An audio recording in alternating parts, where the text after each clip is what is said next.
तो जी इस वीडियो के अंदर हम दो क्वेश्चन करने वाले हैं टाइम एंड वर्क से। दोनों क्वेश्चन जो हैं वो एसएससी सीजीएल के पेपर के अंदर आए हुए हैं और दोनों बहुत ही अच्छे क्वेश्चंस हैं और करने का तरीका भी बहुत ही अच्छा है। आपको पसंद आएगा और चैनल को वीडियो को लाइक और चैनल को सब्सक्राइब ज़रूर कर दें। सबसे पहले मैं पहले क्वेश्चन की तरफ चलता हूँ। कहता है कि ए जो है वो किसी काम को 24 दिन में करता है, ठीक है। बी जो है वो उस काम को 52 दिन में करता है। सी जो है उस काम को 64 दिन में करता है। और हमें आगे की कहानी दे रखी है, ठीक है। कहता है कि ए जो है वो जब काम होता है तो उसके काम स्टार्ट होने के 6 दिन बाद छोड़ देता है, और सी जो है वो काम ख़त्म होने से 6 दिन पहले छोड़ देता है। तो काम जो है वो कितने दिन में होगा, और हमसे अप्रोक्सीमेटली पूछा है कि कितने दिन होंगे। अप्रोक्सीमेट दे रखा है, 4 ऑप्शन दे रखे हैं।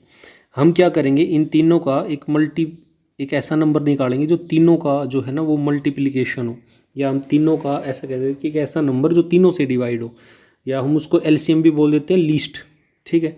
तो हम क्या करेंगे, 8 तिया 24 और 8 8 64 होता है, तो 8 ही हो गया। और 52 में 13 होता है, एक प्राइम नंबर, तो 13 और 4 हमारे यहाँ पर है ये, ठीक है। तो यहाँ से मेरे पास में क्या निकल के आया, 13 तिया 39 और 8 8 64, ठीक है। अब इन दोनों नंबर का मल्टीप्लिकेशन करना है, और दोनों नंबर का मल्टीप्लिकेशन किस तरीके से करते हैं ये मैंने एक वीडियो बनाई हुई है। अगर आपको ये तरीका जो मैं करने वाला हूँ ये नहीं आता है तो आप उस वीडियो को देख लें। तो हम क्या करेंगे, 9 चौक 36, 3 4 तिया 12 और 6 निम 54, तो 54 और 12 हो गया 66 और 6 हो गया 69, 6 तिया 18, 18 और 6 हो गया हमारे पास में 24, तो ये हो गया 2496, ठीक है। तो मैं क्या करता हूँ, इसको हटा देता हूँ यहाँ से, और यहाँ से इसको हटा देता हूँ, और 2496 लिख देता हूँ यहाँ, ठीक है। तो ये मेरे पास में कितना आ गया, 2496, ठीक है। अब हमें क्या करना है कि 8 तिया 24 और 13 8 104, तो यहाँ कितना हो जाएगा 104। 52 को अगर देखें तो 13 चौक 52, 8 में से 4 तो इसके पास गया, 2 इसके पास आ गया होगा, 2 इसके पास अगर आ गया होगा तो 8 दूनी 16 और 16 तिया 48, तो ये हो गया मेरे पास में 48। 64 को करने के लिए 8 और 8 यहाँ से गया, तो 13 तिया 39, तो ये होगा मेरे पास में 39, ठीक है। अब क्वेश्चन में क्या कहा गया है कि हमारे पास में जो टोटल वर्क है ना वो ये है, ठीक है। अब कंडीशन क्या की है कि ए जो है वो काम शुरू होने के 6 दिन बाद छोड़ देता है। मान लेते हैं, एक तो इसको बेसिक से हम करेंगे, ठीक है, कि भाई 6 दिन जो है वो तीनों ने काम किया होगा, फिर लास्ट के जो है वो एक दिन, मतलब जो लास्ट के 6 दिन जो बचे होंगे वो सिर्फ हमारे बी ने काम किया होगा, वो एक अलग तरीका है, ये एक अलग तरीका है। तो एक तो हम उस तरीके से कर देते हैं, तो एक तो वो तरीका होगा। दूसरा तरीका मैं अभी आपको बता रहा हूँ कि ये 2496 टोटल वर्क है। मान लेते हैं कि ए ने काम किया ही नहीं, तो अगर ए काम करेगा ही नहीं तो ए का एक दिन का काम कितना है 104। तो अगर 6 दिन काम करता ही नहीं है, यहाँ बोल रखा है कि ए जो है वो काम शुरू होने के 6 दिन बाद छोड़ देता है, तो मान लेते हैं कि ए ने वो 6 दिन काम किया ही नहीं, तो कितना काम कम होता ही, 6 चौक 24 624 काम जो है वो कम होता है। तो हमारे पास में जो टोटल वर्क आता है वो कितना आता, 624। इसमें से हम कर लेते सब्ट्रैक्ट, ठीक है, और यहाँ पर एक आंसर आता। अब कहता है कि सी जो है वो 6 दिन काम पहले छोड़ देता है, तो सपोज कर लेते हैं कि सी ने काम छोड़ा ही नहीं, तो सी वो 6 दिन काम और करेगा, और सी जो है वो 6 दिन काम करने पे एक दिन में 39 काम करता है, ठीक है। तो 6 दिन में कितना करेगा, 6 दिन में वो काम करेगा 6 निम 54 5 और 6 तिया 18 5 23, तो वो जो है वो 234 काम जो है 234 काम और कर देगा। तो हमारे पास में ये जो आएगा उसके अंदर हम 234 जो है वो ऐड कर देंगे, ठीक है। तो अब इसको हम सोल्व कर लेते हैं, और जो हमारे पास में लास्ट में जो आएगा वो हमारे पास में फाइनल वर्क हो जाएगा। ये थोड़ा सा एक अलग तरीका है, और ये आप जब इसको दोबारा देखेंगे, अगर आपको समझ में नहीं आता है तो मैं इसको फिर से भी समझा दूंगा, तब आपको समझ में आएगा। 6 में से 4 गए तो 2, ये हो जाएगा 7, 14 में से 6 गए तो 8, ये हो गया 1872।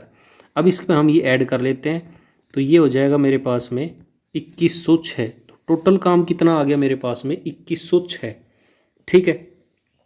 टोटल काम 2106 आ गया। और काम किसने किसने किया है, ये 2106 काम किसने किया है, क्योंकि ए से तो हमने काम करवाया ही नहीं, सिर्फ बी और सी ने ये काम किया है। तो बी और सी का जो हमारे पास में है एक दिन का काम, वो कितना है, बी और सी का है 48 + 39। तो ये हमारे पास में कितना हो जाएगा, 87। ठीक है। अच्छा, अगर ये 87 हो गया हमारे पास में, तो हम क्या करेंगे, इस 2106 को 87 से डिवाइड कर लेते हैं। जब इसको हम डिवाइड करेंगे तो 2106 को 87 से डिवाइड जब हम करते हैं तो ये कितना आता है लगभग, भाई इसको अगर मैं देखो, ऑप्शन को अगर मैं देखूं तो ऑप्शन की सहायता से, ऑप्शन की हेल्प से हम इसको कैसे कर सकते हैं कि यहाँ जो ऑप्शन दे रखे हैं वो एक तो 30 दे रखा है। तो अगर मैं इसको 30 से मल्टीप्लाई करता हूँ, सपोज कर लेते हैं 30 से मल्टीप्लाई करते हैं, तो 30 से क्या होगा सर, 30 से इसको होगा 8 या 24 और 7 या 21, तो 2400 और 210, तो ये जगह 2610। तो 2610 तो 2106 से तो बहुत ज़्यादा गया, तो 30 तो ऑप्शन नहीं हो सकता। अब अगर मैं 20 करके देखता हूँ, तो 20 से अगर मैं इसको करता हूँ 20 से, तो कितना होगा, 8 दूनी 16, 8 दूनी 16 और 7 दूनी 14, 1600 और 140, 1740। ये इससे बहुत छोटा हो गया। तो एक ही ऑप्शन बचा जो हमारे पास में कितना होगा, 24। तो इसका आंसर जो होगा, आप इसको देख करेंगे तो ये 24 पॉइंट समथिंग आएगा, पूरा पूरा तो कटेगा नहीं।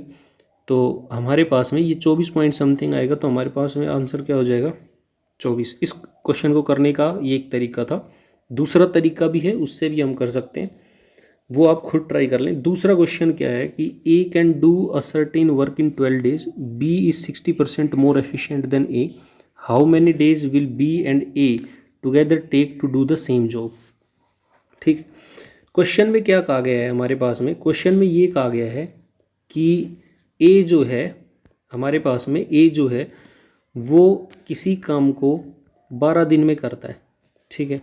और बी जो है वो ए 60% मोर एफिशिएंट है देन ए। ये जो लाइन है हमारे पास में, ये लाइन जो है ये बहुत ही इंपॉर्टेंट है इस क्वेश्चन को करने के लिए, कि बी जो है वो 60% मोर एफिशिएंट है देन ए। ए को 60% की पहले, सबसे पहले तो हमें परसेंट फ्रैक्शन फॉर्म पता होना चाहिए कि 60% जो होता है वो हमारे पास में कितना होता है, 3/5।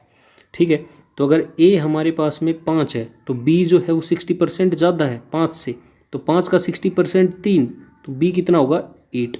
तो बी ए और ए का जो एफिशिएंसी का रेशियो है वो ये है। ठीक है। बी और ए का एफिशिएंसी का रेशियो हमारे पास में ये है।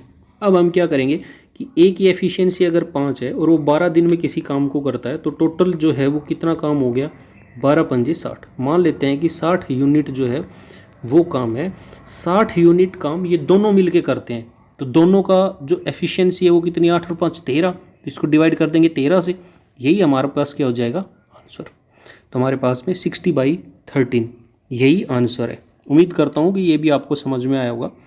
नेक्स्ट वीडियो के अंदर मिलते